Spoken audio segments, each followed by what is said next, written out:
A boxer from the Bronx is chasing her Olympic dream while looking to help troubled kids, both here in the city and in Puerto Rico. New York and Bronx reporter Amy Yensi has her story.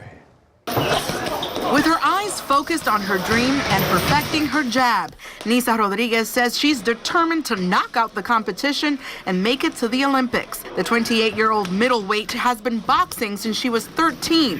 Her first ring, the streets of Mott Haven. I was getting into a lot of problems in the streets, and I was always in a lot of other sports, but it was like, oh, you can punch somebody in the face and get away with it? From feared fighter in the street to the only girl in the gym, Rodriguez found a positive way to channel her aggression. Before, it was like just a hurricane, just keep coming in and throwing wild punches. All the guys were like, you know, what's this shit going? Let's beat her up until she leaves. And I stood there and built character. 67 fights and just 7 losses later, Rodriguez has 8 national Golden Glove titles to her name and is part of Puerto Rico's Olympic boxing team. She heads to training camp next week in hopes of making a name for herself in the Central American Games, a qualifier for the 2020 Olympics. The competition is tough, but she says nothing is harder than boxing while raising her 9-year-old son on her own. And losing her father, she says, was also more bruising than any punch from an opponent. Hold on, I need a second.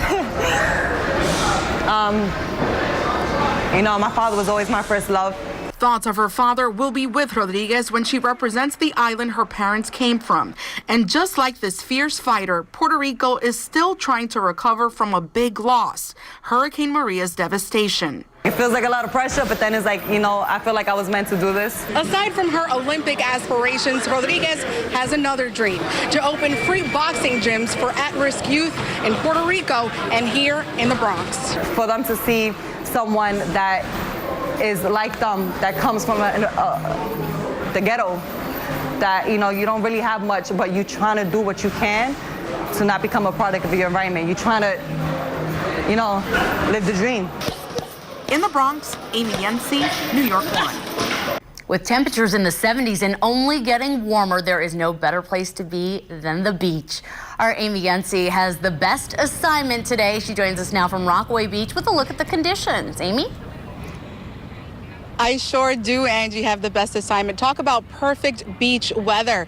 We've been here since the morning time, and now that it's the afternoon, the beach is starting to pack with people that are enjoying the surf, the sand, the water, taking it all in. They tell me that after such a rough April with all the rain, they're excited to start off their Memorial Day weekend off right. If you look at the water, it's really, really, really nice. Enjoyable, very enjoyable. It's the unofficial start of summer. Surf and sand lovers in New York look forward to city beaches open for the season. It's nice and quiet, beautiful. My family enjoyed the Memorial Day weekend. She says she's making the best of it at Rockaway Beach, where there's less beach to enjoy. Earlier this week, the Parks Department announced it's closing an 11-block stretch from Beach 91st to 102nd Streets. Some beachgoers say the timing couldn't be worse. Very not happy because that's actually the streets where we usually go. And now we have to come here. And the closure will last throughout the summer. Officials say erosion has wiped away so much sand, the area is no longer safe to walk on, and crews will work to restore a protective dune. It's been a problem here for many years with the erosion, and the things that they do are not really solutions.